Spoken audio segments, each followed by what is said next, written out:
Hello and welcome, members of the Wonderverse. I'm Hannah, And I'm producer Nick.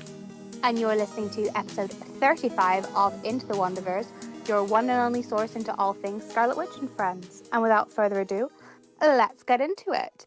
Another big week. What's happening this week, Nick? We have another interview to give you guys. We do. This week we have the amazing AJ Jothikumar, who was the designer of Wanda's look in X-Men and the Wolverine, or Wolverine and the X-Men. You know, I love to get that confused. But she, that was my first Wanda. We were talking about the episodes last week, and we will talk about the second half of episodes next week. But, this is such an incredible interview. He was so kind to give up his time for us. We've been so lucky with literally everyone we've interviewed so far. It's been really nice. We could read all the interviews we like, or listen to them on podcasts, or watch them on YouTube, that kind of thing. But for example, we had Daniel Sellon on, on our Hmm. we chatted to him, and he's kind of he's doing his big Emmy push, which is imminent.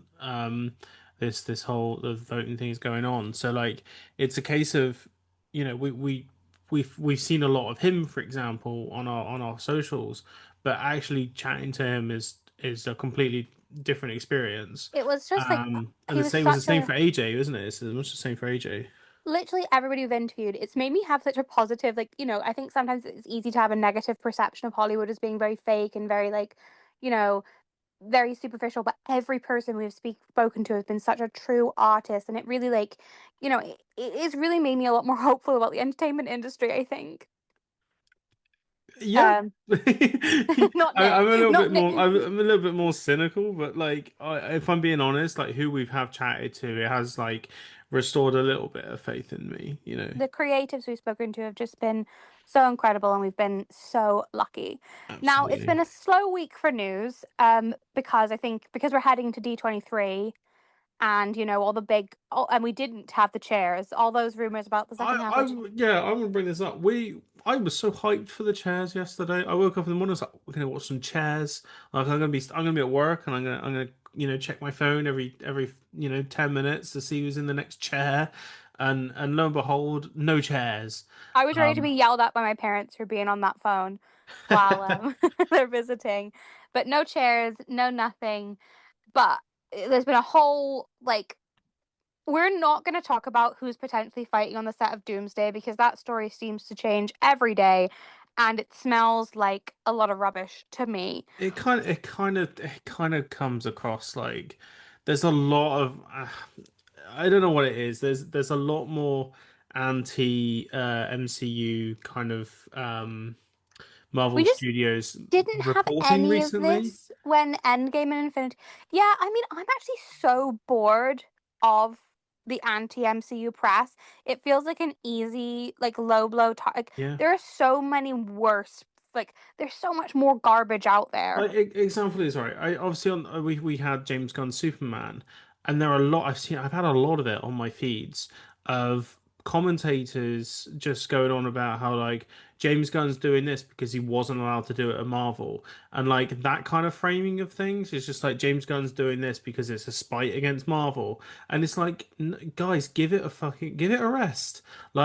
If you actually chat, if you but pretty sure if you go up to James Gunn and you say to him, what was this, about this, is it about Marvel, is it about this, he'll just tell you to Go no, do and one. I'm actually doing what I want to do with what I want to do.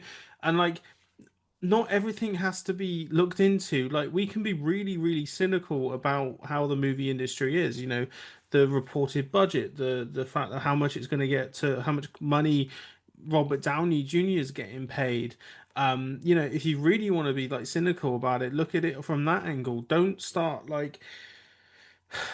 everyone's doing it for clicks because it's easy bait. It's basically pointing fault with something that's easy. And I'm not saying you can't be critical of these things, but there is a way to be critical in a way that's actually constructive and not doing it for clickbaity reasons, and Hmm. not pitting one thing against the other. Not everything has to be a fight. You can be critical about things, but just don't point It's fingers.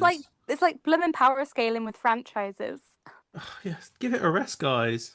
Literally. There are bigger things. There are bigger and uglier things going on in the world. So we are going to do a rumor patrol, but we're going to this show, we always try and be like, if we don't like something, we'll let you know. Like, we did not enjoy Iron Man 1994, but we found positives about it. And like, this show is never aiming to be super negative because this is a show from fans for the fans.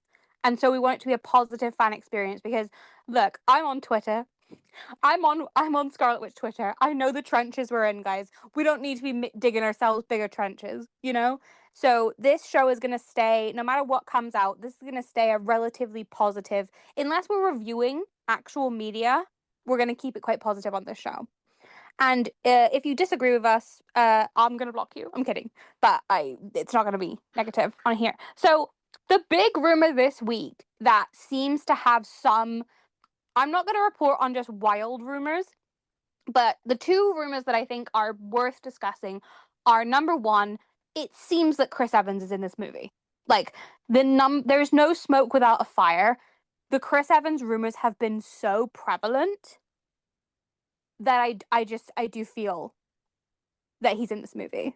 Yeah, I've seen that I think that's a good rumor. allegedly the Luke Cage house TM that they've been shooting in is Peggy and Steve's house, and apparently there's four Steve Rogers in this movie. Okay. I've heard the Captain Hydra rumors have been bubbling for a long time. I don't know how that would fit in unless it's a 1 second cameo.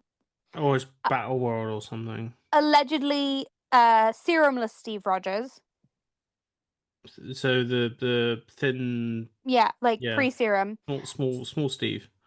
Then apparently we've got the Steve that's with Peggy, and then the one holding that's still got the Infinity Stones. Because the rumor goes that Doom is going after people who've caused incursions, which would then follow that we would be dealing with Doctor Strange and Klee, who Benedict Cumberbatch said he wasn't in the movie, and then he was told to say by Marvel that he is in the movie, but he wasn't in the chairs, which is very funny. So wait. Charlize Theron's gonna be show up. Apparently, That post credit sequence is actually gonna mean something. apparently as well. This is not one of the rumors I was going to talk about, but apparently, the untitled Marvel project that is coming, that's a movie that they have got like Yeah. earmarked. Apparently, that's Doctor Strange 3, Right. which would make sense. Who the hell's gonna direct that? Because I don't think Sam's gonna go back, and obviously Scott Derrickson's not gonna go back to Marvel. Matt Shackman. Really?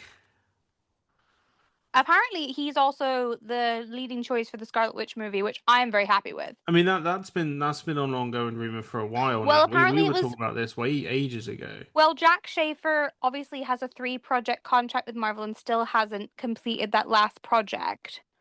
Right. So a lot of people were thinking that she was going to do the movie, but apparently she doesn't want to, Okay. and Shackman does. And so I think that you should have a director that's got enthusiasm for a project. Absolutely.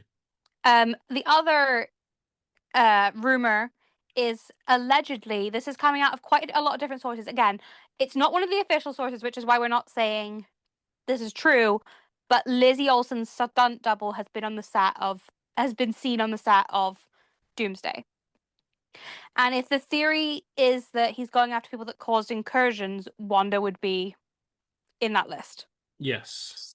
as would Peter Parker, Yeah. I the think big one. Pete would be top of the list, but So that has come out of like quite a few different sources now, and not just the people that talk rubbish. right. There's a couple of Twitter accounts that I just, whenever they start talking rumors, because a lot of these accounts have been quote unquote confirming the Scarlet Witch is back and will be in this movie, and I am not counting that as confirmation. However, the Lizzie stunt double rumor does seem to carry weight.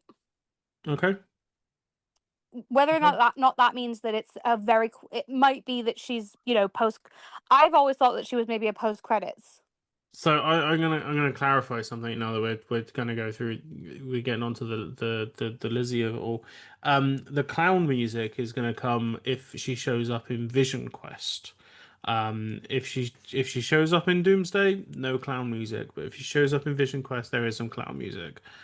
Before people start trying to figure that bit out.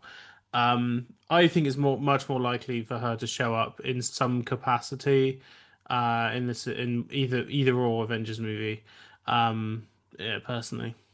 The levels to which they have promoted her character in the past couple of years do not say we are trying to remove this person from the franchise. Yes. You would, unfortunately, your people are not going to like this, but you can tell Scarlett Johansson's not coming back because we are seeing when they are releasing products, Natasha is not in that lineup and she sells.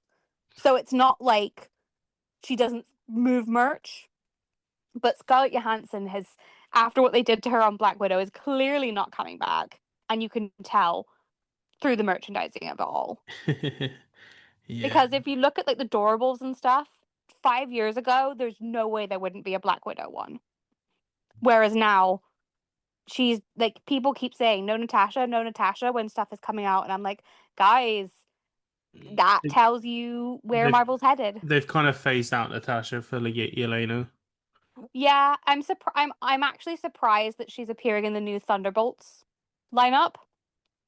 I guess it's because her and Bucky are so they're in love. Okay. They are. That is the truth of the comics. Are we because I have a bit of I have a comic question to give you if we're done with the live action news rumors. I was gonna say what was the other thing I was gonna bring up? No, I was gonna bring up something Marvel Rivals related. So go ahead. Okay, Give me so some. comic question. I've been getting some promo material through a particular promo image titled "The Sorcerer Supreme has fallen. Long live the Sorcerer Supreme." Yes, we are Succession having a starts December 2025, yes. and there is a lot of people in this image with the various Sorcerer Supreme cape imagery kind of going on. One of which is Wanda. I actually Now, brought this up a few episodes ago, so it just shows that you don't listen to me. I was listening. Were you? Yes, I was. Okay. Um, my question is, do you think she's going to be a big part of this story, or do you think Yes. it's, yeah, okay, I do. I think that she'll be a key player. I don't think she'll end up as the Sorcerer Supreme. I would hazard a guess that she won't. I think that there's some people in that lineup who should not be in that lineup. But and I think that practically she should be the top. I mean, she is a Sorcerer Supreme on several different Earths, and thus but a lot of people are arguing that she can't be the Sorcerer Supreme because she's, holding chaos magic and blah blah blah blah blah blah. right. Um, but that's just a bunch of mumbo gumbo, in my opinion. I mean, Okay. who would you? I don't know because am I right in thinking that Doom was the Sorcerer Supreme or Mm-hmm. kind of going on, and this is linked in with the World that Under Doom. that arc ending. Um, Honestly, I don't know. Who we got? We got Gambit, Storm, Captain Marvel. I think so. Obviously, Wanda. What looks to be Magic. I Nico Moreau. think that's Um, Franklin, Shang-Chi, and yeah, and Madeline Pryor. Madeline Pryor. I think that Agatha technically is the longest using magic. I don't know why the hell. I mean, I do know why the hell Gambit is here because he sells comics. But of these people who are actually goddamn magic users properly, Yeah. I would say that it's Ileana, Yep. Wanda, Agatha, Nico Moreau, and Okay. Magic. Oh, I Yep. mean that's the same thing. I mean Madeline, I guess, and you know what? Madeline deserves it because if there's one character that is treated so poorly in every goddamn comic, it is Madeline Pryor. She genuinely deserves the break. I'm sorry, but Storm does not have time to be the Sorcerer Supreme. She's a working gal. Like, she doesn't have time for all this. And also, her being a magic user is a relatively new concept.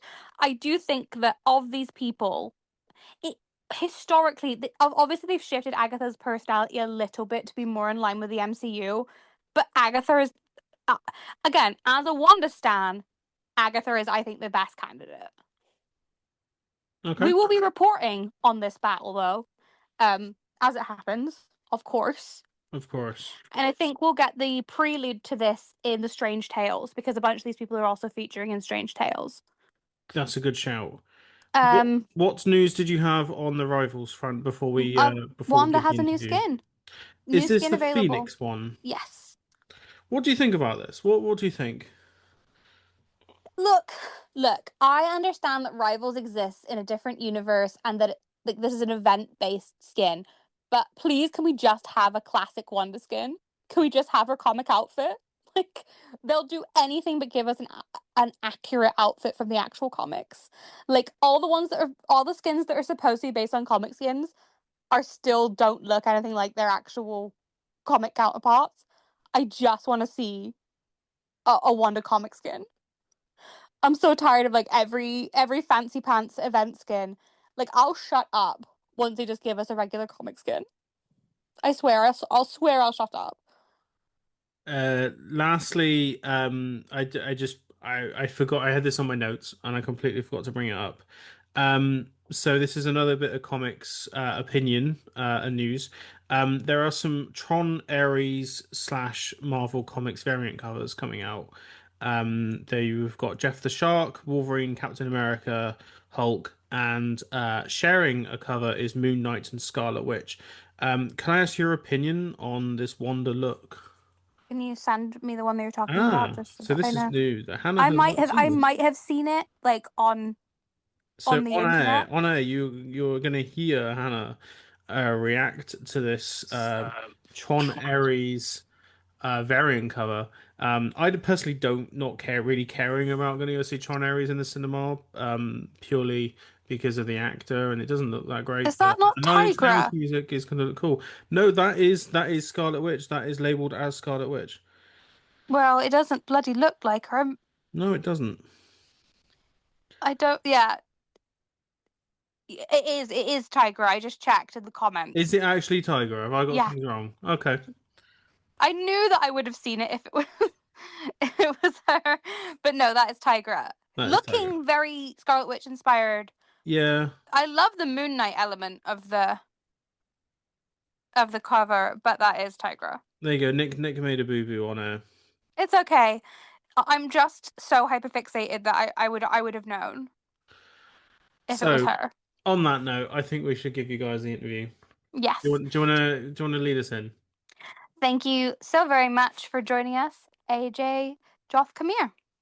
So we told you guys that we obviously had something really special coming. I've been hinting at this for a while. So as you guys know, X-Men and the Wolverine, or Wolverine and the X-Men, as I tend to get it mixed up, was my first Wanda. And so interviewing somebody from the creative team has always been my dream. And so we are very, very lucky today that AJ, who is the storyboard artist and who designed Wanda, is here with us today on the podcast.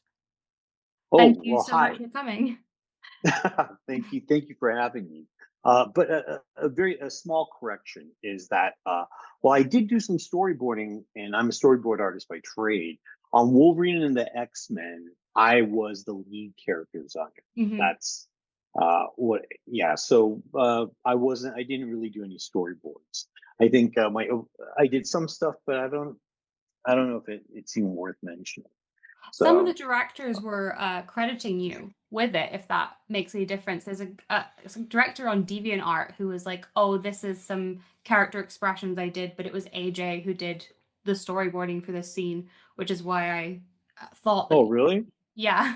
Oh, that's strange. I'd like to take a look at that, but no, yeah, I've storyboarded a lot, in Mm-hmm. my time. So, but on Wolverine and the X-Men, the most I did was there was a time we had an opening sequence, Uh-huh. for the show, and I Yeah. storyboarded that part where they're all in the danger room. Matter of fact, I think that is in the opening sequence, right? Mm-hmm. Yeah. Yeah. So yeah, I think I probably storyboarded about maybe 60-70% of that, probably. So, But that's about it. So. well, the I believe you told me by email that you did basically all the character designs for this show, though. They're all yours. Well, the character designs are like this. Yeah. So because that's in any in any TV production, standard TV production from 13 episodes to 22 episodes a season, there's no way for one person to do all that, you know. Mm-hmm. So what it is a team of people, and there's a lead usually and we're talking about TV animation, which what Wolverine and the X-Men is. So for Wolverine and the X-Men, I was the lead designer Mm-hmm. on that, meaning, and it varies from show to show, but in this particular show, Marvel was very firm on wanting me to do all the main characters.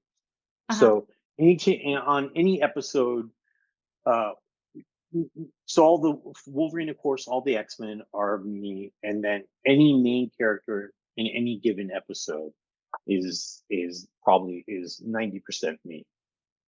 So And yeah. when you were designing them, did you already have the scripts? Did you know where the characters were going, or were you just kind of designing off of their comic backstories, or did you have the kind of the essence of their storylines to design alongside? Well, um, when a show starts, and I'm talking in general, like there are exceptions to every rule, but when a show starts, I always like to call character design is the nucleus to any show, because it always starts with what that design looks like, and that is the tone of the show. Yeah. And from that design, that character design, that's how you base what your prop designs are going to look like. That's what your background design is going to look like. Your color design is going to look like. All that stuff can only happen once the character design is established. Mm-hmm. And usually when a show starts, um, you know, a script may be written for a pitch or something like that, but um, character design, all the main designs come first, and then writers are hired and they eventually start writing episodes. So with Wolverine and the X-Men, it would go something like this. And it's been a while, so forgive me if I got this, if I'm wrong on this, but I doubt it. I have a pretty solid memory. And Wolverine and the X-Men, by the way, is an exception to a lot of the shows I've been on. Mm-hmm. And I think it's I may have to bring it up because it's in context to how when you're going to talk about design, I have to be pretty open with that, with how this show worked. Okay. Because I think some people may think, oh well, this is Wolverine and the X-Men. It's a Marvel property, so it's a Marvel production, and they hired and did all the writing and hired everyone, and they controlled everything. That's not it. That's not how that works.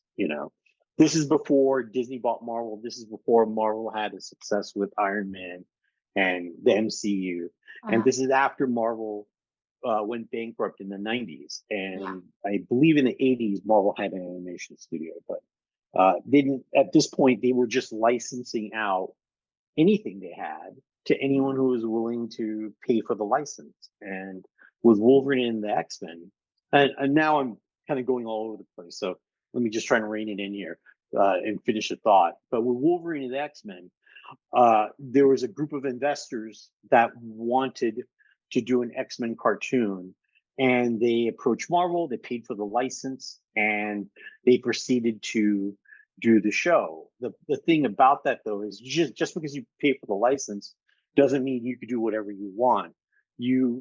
Everything you come up with has to be approved by Marvel because it's their characters. Yeah. So, and I'll come back to that as to why this show is quite different than any other show I've ever been on. And I've been doing this for about 25 years, Yeah. almost 30 years. So this is probably one of the worst productions I've ever been on. It was a pretty bad production, and it was chaotic, and it was pretty yeah, it was pretty tumultuous. I mean, so to answer your question again, the way a show Wolverine and X-Men work the way a show like this would work, which is this is a group of investors wanted to do their X-Men cartoon, Yeah. and I believe Avi Arad was a producer. They hired Avi Arad as a producer at this time. This Wolverine and the X-Men, you probably know this better than I do, but when did Wolverine and the X-Men air? Was it 2008 or 2009? Yeah, I think it was 2009, but I mean, it did in the UK. Sorry, we had it on the BBC rather than, I think they had it on Jetix or Fox over in the US, but for us, Or it was 2009. Yeah. So Yeah, so it's 2008 in the US and then 2009 here in the UK. right.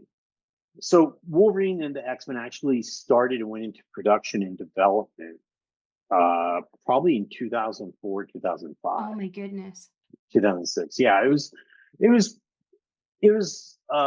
chaotic, as I said. So basically how Wolverine and the X-Men worked was, again, they had this group of investors. I'm not sure who was involved or whatever, but uh, it was a group of investors. They paid for the license, and then they go about hiring the talent. Okay, so they're the production company. They license it from Marvel, and then they have to produce the work. And in the United States, we do pre-production animation here, and all the animation is the actual animation is done overseas. Mm-hmm. Because it's cost effective. So in a production like this, the first thing they do is they hire a director, and they hired a friend of mine who I was working with at the time on the Spawn animated movie, which never came out. And it was Chuck Patton. And Chuck was the guy who started this. Uh-huh. And I believe Avi Arad was a producer, I think. And he called me up one day and he asked me, like, hey, do you want to do some designs? And when he says that, that means that I have to try out, for the job.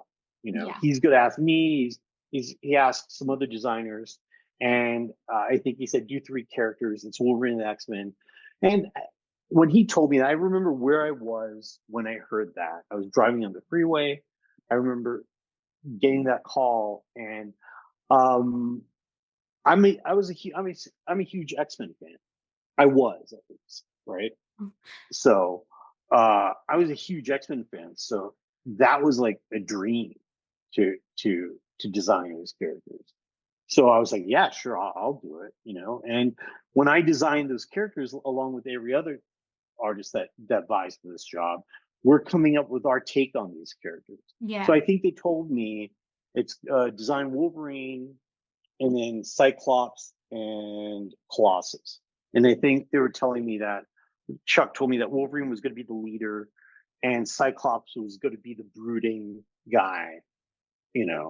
So what do something like that, and of course, so it's not just how I make them look, but the style I come up with.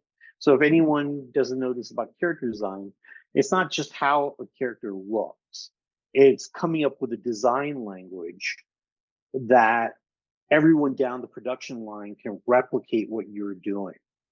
So you can't just draw whatever you want. You have to be able to design whatever you want and then be able to communicate that to as a language, all right, of sorts. And that's what separates a professional designer from just anybody who quote unquote draws in an animated style online or something. So you have to always think, okay, well, this is how I draw noses this way. This is how I draw mouths. This is how you have to be able to communicate that. And it has to make sense. So I went in and drew Wolverine, Cyclops, Colossus. I had an idea of what style I wanted to do. And I did that and I turned it in and I was like, all right, see what happens. And then I think in a day or two, they told me that they liked what I did. I beat everyone out, and I got the job if I wanted it. So then, and that was fine. And also because I worked with Chuck, it was great. And it's the X-Men, so that was fun. I was excited about it. So what ended up happening though was the production company wanted to hire me to like draw the main character, design the main characters, get that approved by Marvel, and then they wanted me to do a pre-production packet, for animation, which means you do all the expressions, and then you do your turns for each character, right? Like Mhm. this is your front view, this is your side view, this is your 3/4 front view, back view, right? And they wanted me to do that whole pack along with how the hand designs and just everything animators would need to be able to animate this. Yeah. And I was like, all right, yeah, okay, so I'll do that. So I gave them a quote, and this is when it all went to hell. So they were like, they were just really cheap. This guy, this one guy in particular. I think it's Jason Netter, and I don't mind saying Jason's name. So, but Jason was like, essentially, who do you think you are? It's like, and I didn't quote them a huge amount. I quoted them a standard amount that you would pay any designer to do that for their expertise. But essentially, he hated it. He got in an argument with me and my lawyer.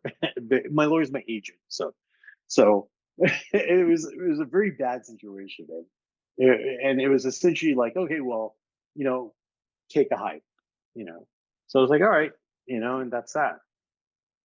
So I didn't hear. Then Chuck just went on trying to put this together, and you know, it was too bad. So Yeah. I went off and did other things. And then I got a call, I think, from Chuck from 2 years later. I think it was like 2 years later. And they were like, could you come and do this? Because they tried to hire a whole bunch of people. What they tried to do was they tried to do it on the cheap. All right. They Yeah. figured, okay, we paid for the X-Men license. Now we're going to do it the way we want to do it. And Uh-huh. the way they wanted to do it was they wanted to do it cheap. All right. The thing that they didn't count on, and this is my assumption, okay, Uh-huh. is because uh, Marvel was like, okay, too bad. You're going to make it look the way we want it to look. And I think Jason and his production company thought that they could do it in a way that was very profitable to them. Yeah. Which if I and I'll put that kindly. So Marvel though wasn't having it. This is Craig Kyle at this point, I think, and I think Craig wouldn't mind me saying his name at all either. Craig was the reason. I would say the reason, if you enjoy Wolverine the X-Men, Craig Kyle's probably the person that's largely responsible for that. He made sure that the quality was there, because while Chuck has all the integrity in the world, he still works for the production company. He can only advise them to do certain things. Yeah. And it's up to the production company to okay the money to do it. And um, Marvel was essentially, after 2 years of doing this and not getting anywhere, they were like, this guy, who's this guy? Get this guy, meaning me, you know? Yeah. And at that point, I think as time went on, Marvel was like, they kind of got, and I think at this point, Jason had started another production company called Kickstarter. I think that's what it was called. And then that was the official production company. So they had to hire me on to do it by Marvel. Marvel forced their hand to do it. They didn't want to hire me at all to Oh. do it. So it was like, Craig Kyle was like, he wanted he wanted the art I did, and he wanted the designs to look like I did. And there'd be times where they Kickstarter would assign a design that's a main character design to somebody else and pull a fast one. And Craig would call me and he'd be like, "What the hell is this?" And I'm like, I don't know what that is. I didn't do it. Oh my And goodness. they would have to reassign it to me and do that. And it was it was it How was bizarre. oh yeah, it was that's how it is. And that's not how most animation production works. So that's how this particular show works. And I think the reason why, and again, this is my opinion, okay? The reason why Wolverine and X-Men didn't get a second season is because when Disney bought Marvel, they know this. They when they bought every asset that Marvel had, they knew what was a problem, what wasn't. And Wolverine and the X-Men was more problems than it was worth. Do you know, So this is a tiny bit off topic, but obviously this at the same time as Wolverine and the X-Men was running, Avengers Assemble, is that the Avengers Assemble was running, and I had heard that Wanda was supposed to go over to Avengers Assemble. Would they have then been able to use your designs? Do you know what would have like? no, that it would never work that way. If yeah, unless Marvel says we want this character to look like AJ did it, they would never do that. No, Okay. as a matter of fact, I think Avengers Assemble. Correct me if I'm wrong. That's Tom. That's my buddy Tom Perkins. He's the Oh, designer on that. And I'm you're talking about that came out. That was not the awful Avengers show from 1999, right? We're talking about no. the one that came out like yeah. That's the one that ended because they obviously they were about to start the MCU and they didn't want a confusion between. Oh, okay. Yeah, I worked a little bit on that show too, but that's I- Thomas's show, and he's brilliant, and he, yeah. So whatever I did, there's no designer that's going to want to come up with their own show and use someone else's design. They're just not going to do that. So Thomas is good. Uh, Thomas is a great designer, and whoever he's going to design in his show, he's going to have his hands on. So, yeah, I think that's what you're asking, right? Well, yeah, because I've read a lot about obviously the lack of second season because it really does end on a cliffhanger. And I saw some comments that they wanted to have some kinds of crossover with the Avengers TV show because they were running it at the same time. But again, I don't know. Obviously, there's a lot of different people that worked on the show that maybe weren't communicating with each Yeah, other. I wish I could give you an answer on that. A lot of these productions before Disney bought Marvel, or before there was really an MCU, are their own islands unto themselves. So Wolverine and the X-Men is its own thing, Yeah. and it is the purview of that production company that paid for the license on it. So no one's the only people that creatively controls them by saying simply yes or no is Marvel itself, which is what that production company found out essentially, is that Marvel's harder to please than they thought. Yeah. And it was yeah, and Craig kept kept a level of style and integrity to that show. And also I think it was him and Christopher Yost, they led up the writing on that, I think. Hmm. So it was their uh it was funny. It's like those that production company paid for the license, but Craig was going to drive that show creatively. I Hmm. think as like what what scripts were written or how they came off, and I yeah. Anyway, so Craig was a great guy. He was Marvel supported me, and they made my job easier. And yeah, I'll always be grateful to Kyle, for that. So Well, I'm largely, mhm. I'm sorry that it was such a chaotic experience and not a fun time by the sounds of it.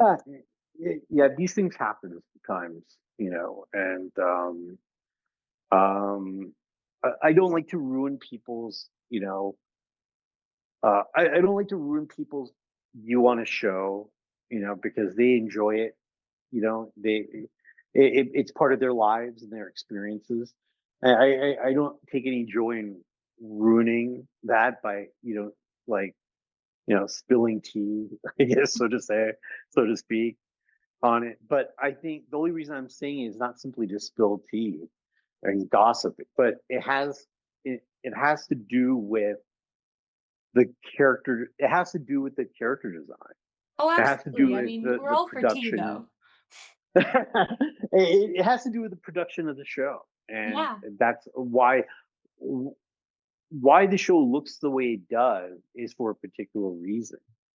And now I could tell you like what comes on the TV and what you guys see on your screen though, however, I influence to a degree, but it's not the style that I wanted.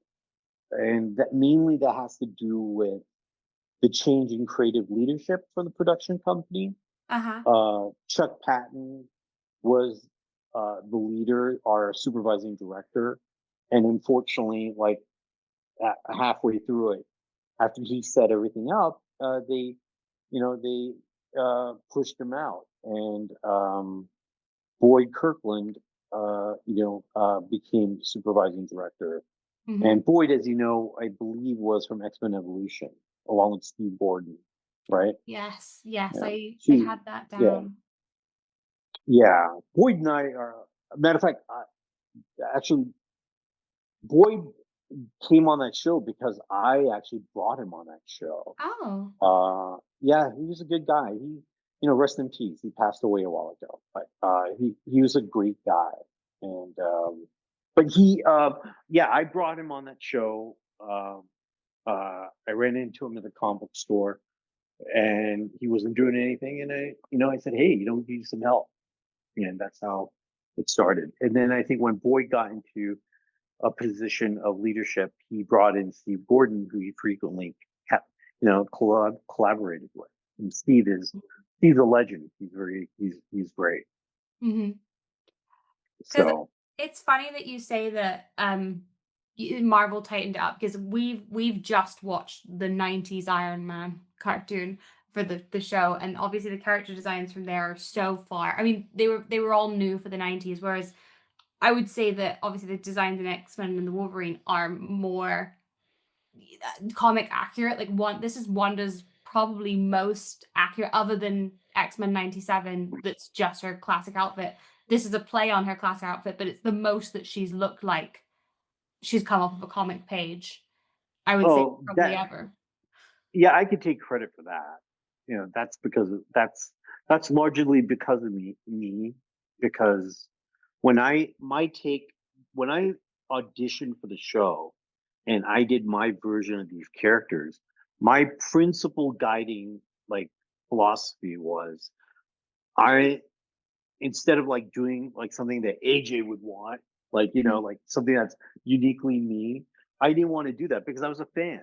Yeah. And so my first thing was like, I'm going to give each of these people the costume that either you originally saw them in, or one that was like their best costume.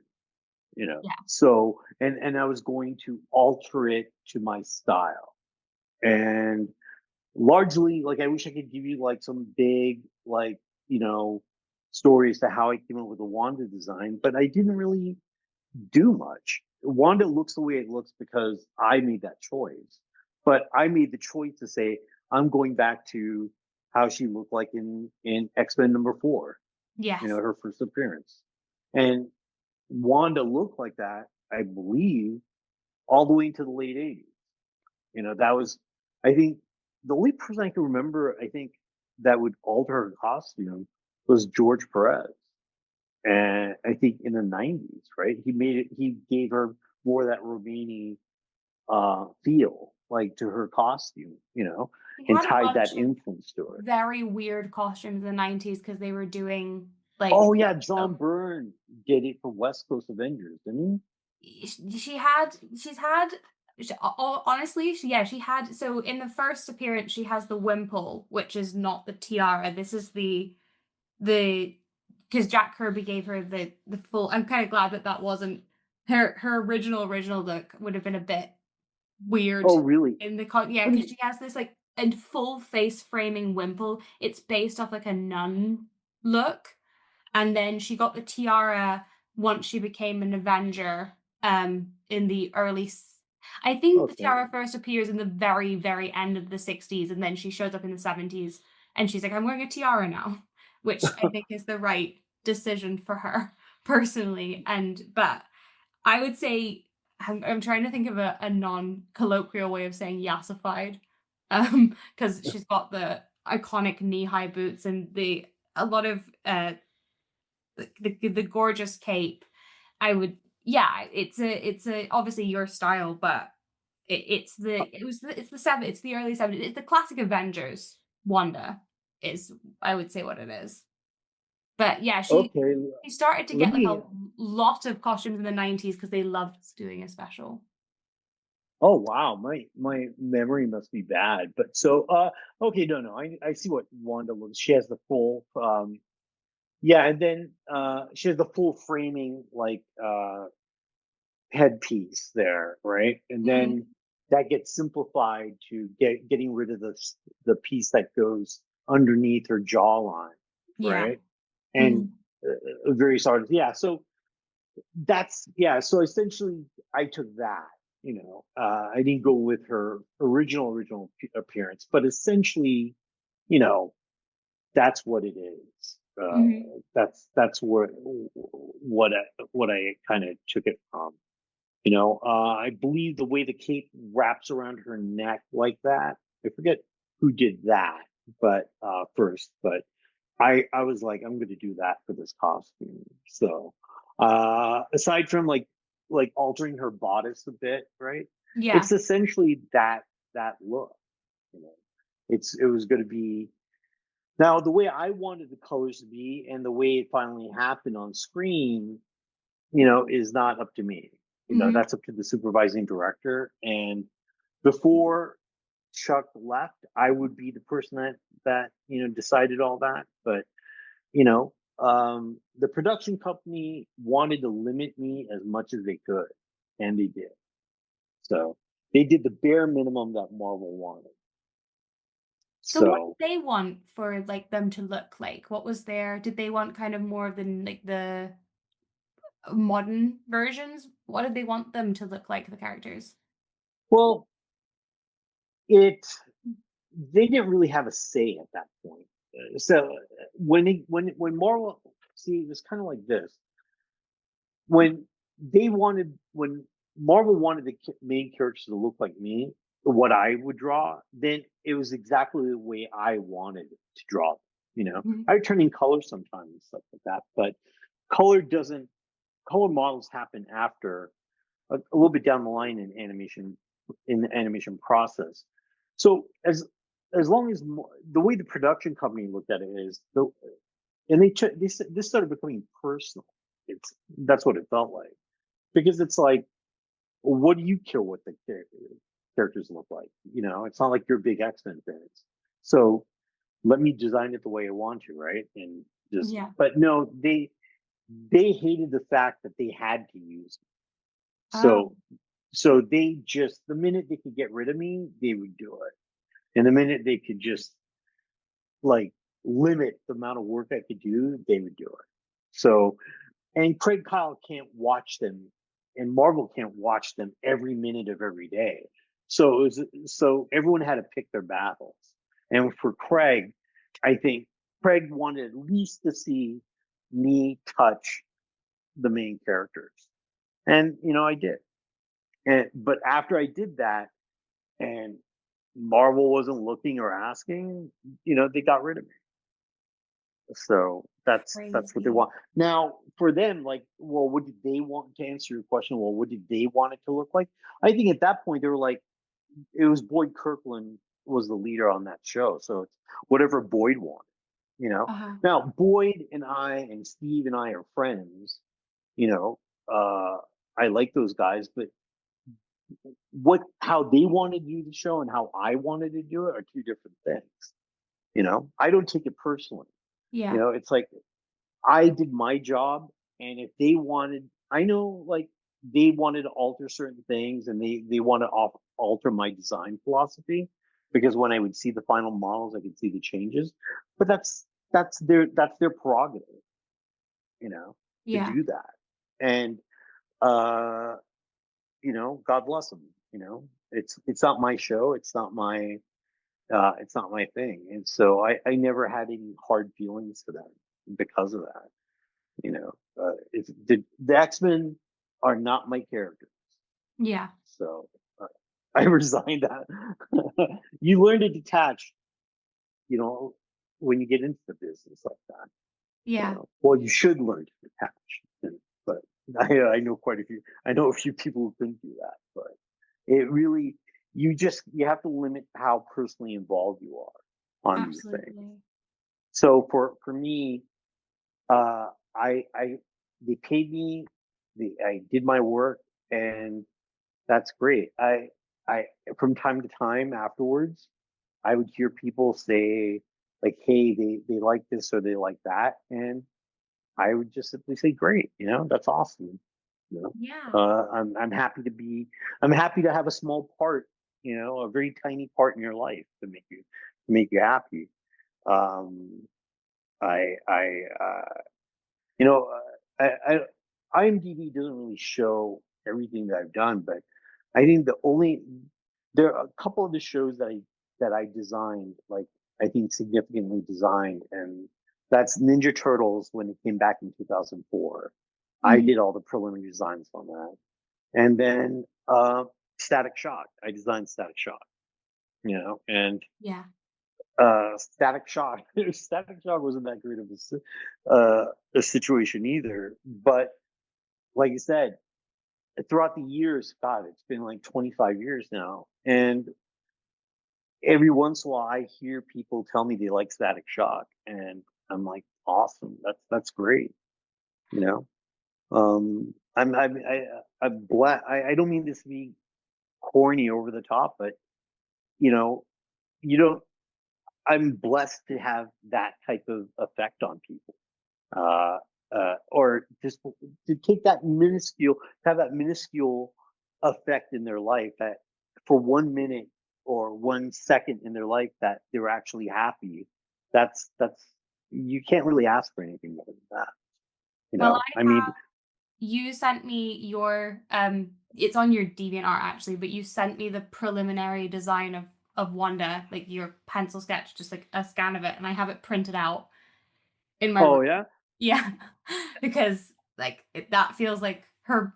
Literally, it's how I became a fan, and it's obviously this massive part of my life, and it really talking about Wanda has changed my life, and so I was like, well, that's where she was born, so I need to like put her up there so that I think that's awesome. I mean, uh, as an artist, when I was a kid and I wanted to go this direction, well, I wanted to be a comic book artist first, but I was like, that was the reason I wanted to do it, to be able to kind of have that effect on people's lives, that those artists had an effect on mine, you know. So yeah, that I always wanted to have that. But in animation, it's difficult because you're clearly working on other people's properties. yeah.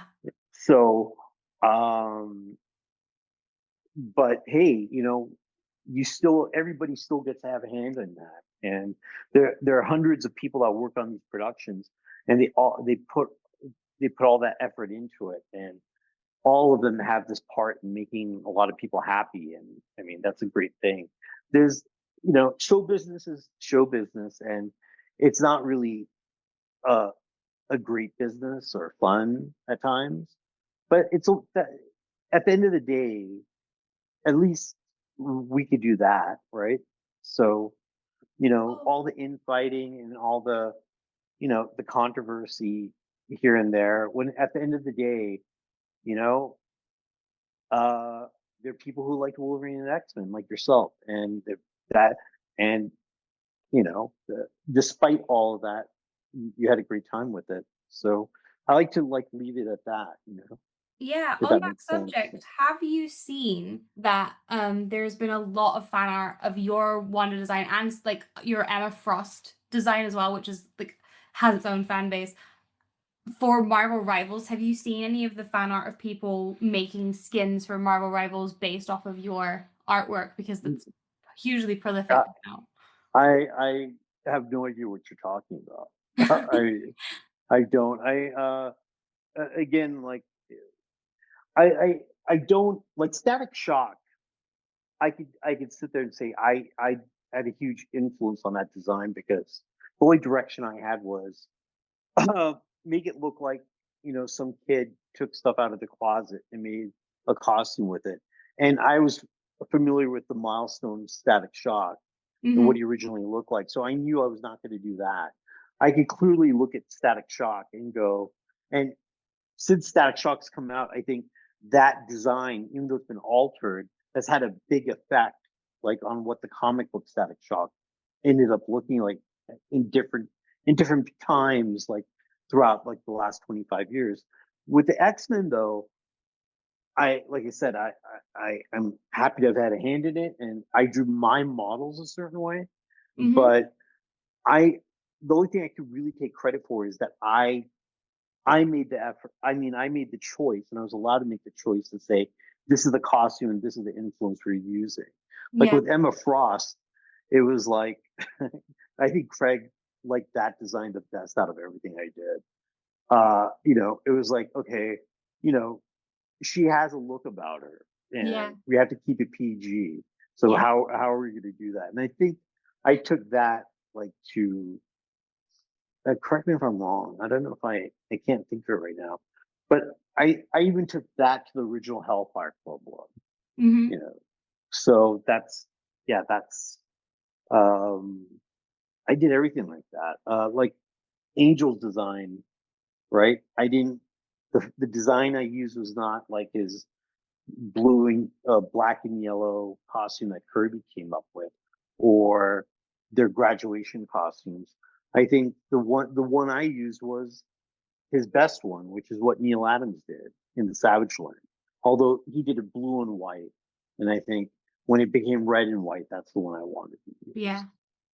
Yeah. So because that's such a cool costume. So yeah. Um, and I think Shadowcat, Hmm. Kitty Pride. I Kitty Pride. I gave her like her original like X-Men student costumes, but I gave her the big flowy boots, and originally she had a Harry Potter scarf. I think that's on my DeviantArt. That's on Uh-huh. my DeviantArt page. But I like that, and they were like, "Yeah, you can't do that. It's too Harry Potter."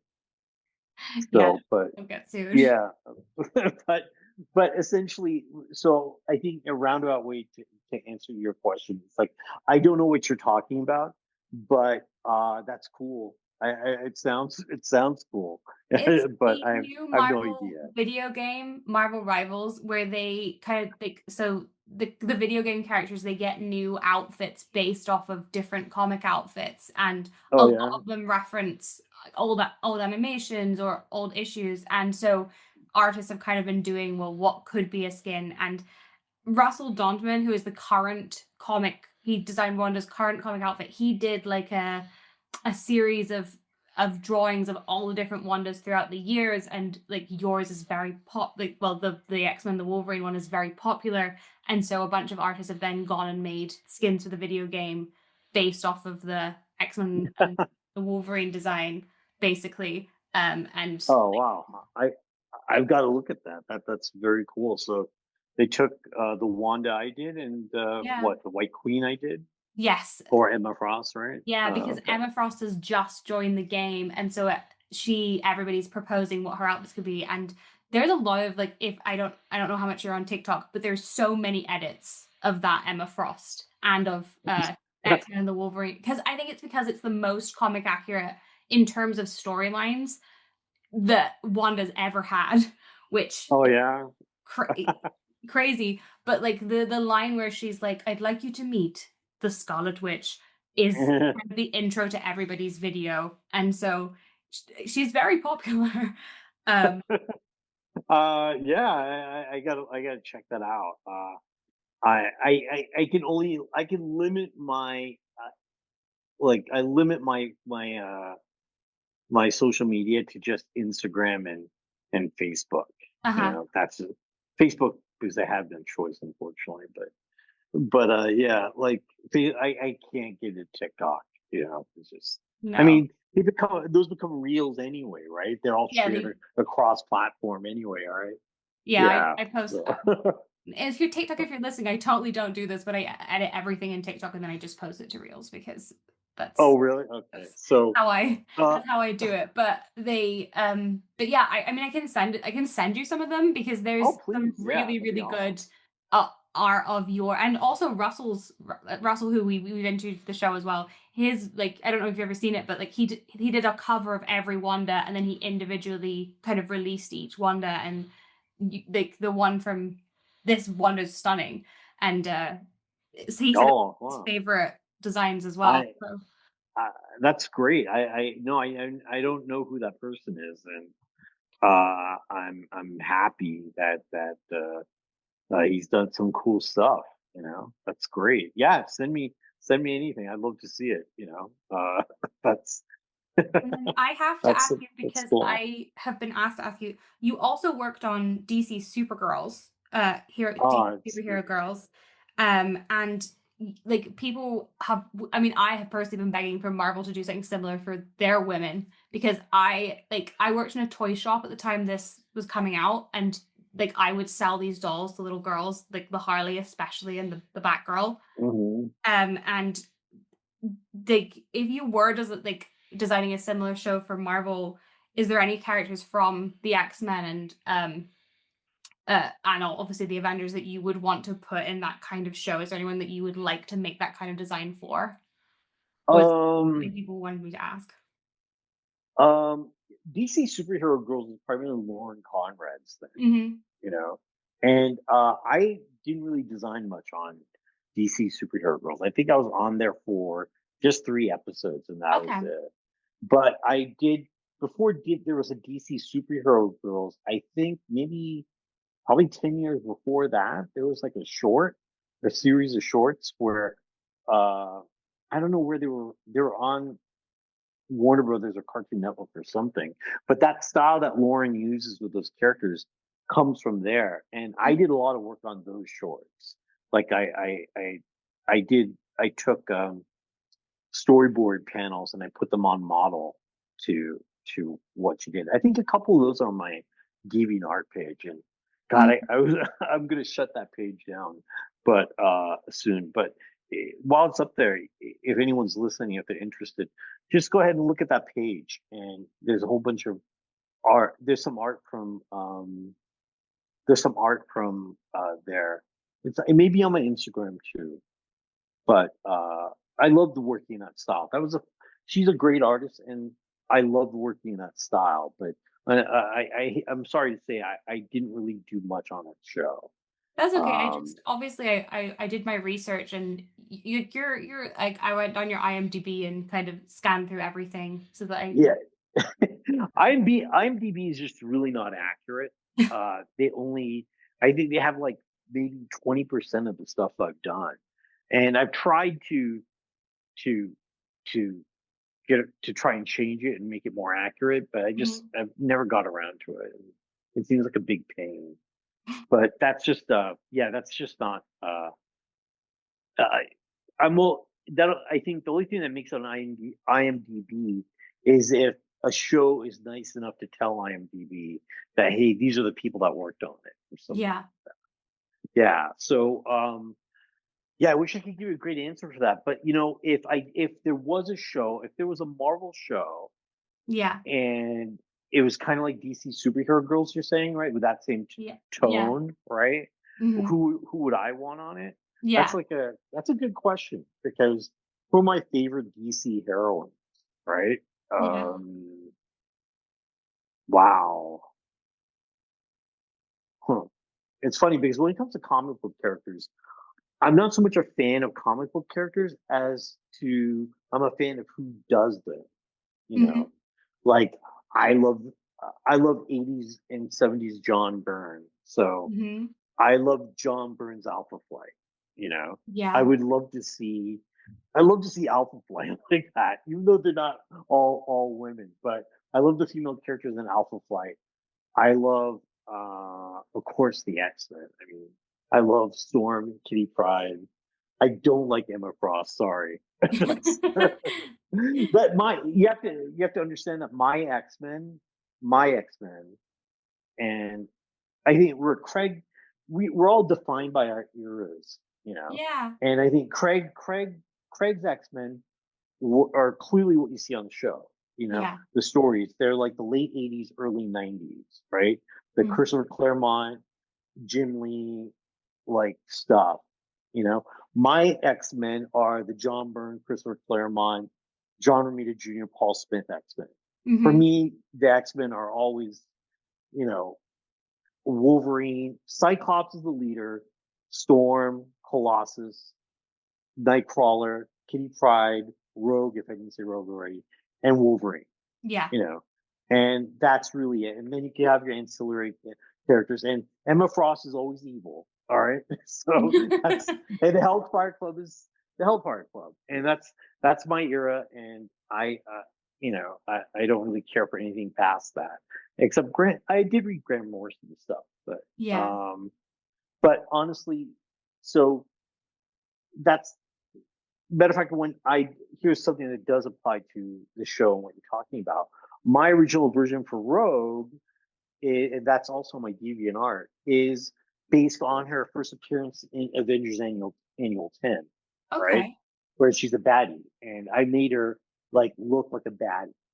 And Kyle saw that, and he was like, "No, you can keep the hair, but I want the Jim Lee like version. I think it was Jim Lee's Mm-hmm. version, which was a takeoff of Arthur Adams, I think, influence. But Jim Lee's version is the green and yellow costume with the leather jacket, Mm-hmm. right? Yeah. And that's where that comes from. So as you can see, like I had my influence and what I wanted to do, but ultimately Craig wanted his on Rogue, and no problem, you know. Yeah, of course. So so it was so you could clearly see who likes what, right? Yeah. So yeah, uh, but yeah. Any other questions on Wolverine X-Men or like I was gonna ask you if you had done the ball gown for Wanda, because she has obviously she has the two looks. She has her like suit, and then she has this ball gown that she goes on the date with Nightcrawler. oh oh yeah. Sad to say, no, I didn't do that. Okay. That's considered a costume change, Mm-hmm. right? And Kari Randolph did that, and Kari's a phenomenal artist. If you don't know who Kari is, but he did. I was so lucky to have someone like Kari on Wolverine X-Men. Mm-hmm. He did some beautiful model work, and I think he did that episode. I think he probably is responsible for that. Mm-hmm. Mm-hmm. If it's a main character in their main costume, I did it. Yes. You know, yeah. You know, when it comes to like a costume change or incidental character is what we call them. That's a character that's in the background or something like that. They may talk or may not, but someone else designed that. Yeah, I had like 3 other designers on that show. Mm-hmm. Well, Mm-hmm. like most of my questions, I think that we've covered in in general over the course of it, but I guess just a thank you for even if thank you for your Wanda. And I know that a lot of people, even if you're not an Emma Frost fan, will thank you for your Emma Frost, because Oh, yeah. it's a look and a half. I like the way I like the way she turned out. You know, it's she looks great. So I'm happy with that. You know, so I think the only other design I think from the female designs I liked was Polaris. They did Polaris, Yes, and I like that mhm. she kind of look younger. And one of the questions that you did have on my list was like, obviously Wanda is like she's kind of in charge, and Polaris is kind of in this like more whimsical kind of girly look. And I was wondering if that was supposed to kind of be a contrast, because she's got the kind of floaty sleeves. They're both wearing tiaras, of course. I But just want that. Um, I didn't get a chance to read the script on that. mhm. So usually I read the script on it, but again, my full design philosophy is where am I gonna I'm gonna take from her original look first. And I believe that was a Jim Steranko cover, like from her first appearance on X-Men, right? I think. I based mine off of that. Uh-huh. I wanted to give her a real ethereal feel, Yeah. and that's why I did that. And I wanted to make her look a little younger. Yeah. So, and yeah, that's where that comes from. So, Do yeah, you have mhm. any parting thoughts that you'd like to leave our the Wonderverse with? No, but I can't really think of anything other than I'm really grateful, and I'm beyond like taken back that any of you out there care about any of the work I did, and I really appreciate that. Thanks for inviting me into your lives for a little bit. So Well, that was an amazing interview. I really do feel like lucky that we are getting to experience these and hear these details and this behind the scenes knowledge. So thank you again, AJ, for coming on. And we have got even more exciting interviews coming up. If there's someone you want us to interview, email us, let us know. Literally, we're always here for your suggestions. Um, Also, leave us a review. We'd love to hear your reviews. Comment on YouTube, please, guys. My YouTube keeps telling me to encourage comments. It's calling me a loser on main. If Um, you can leave us comments, basically all the thumbs up, subscribe, and comment on YouTube. The five, basically any rate us on iTunes, Apple Podcasts, and leave a review on Apple Podcasts. I'm unsure if you can do that with Spotify, but I'm sure whatever podcast platform you have, there will be a rating option, but there is definitely one on there for Apple Podcasts.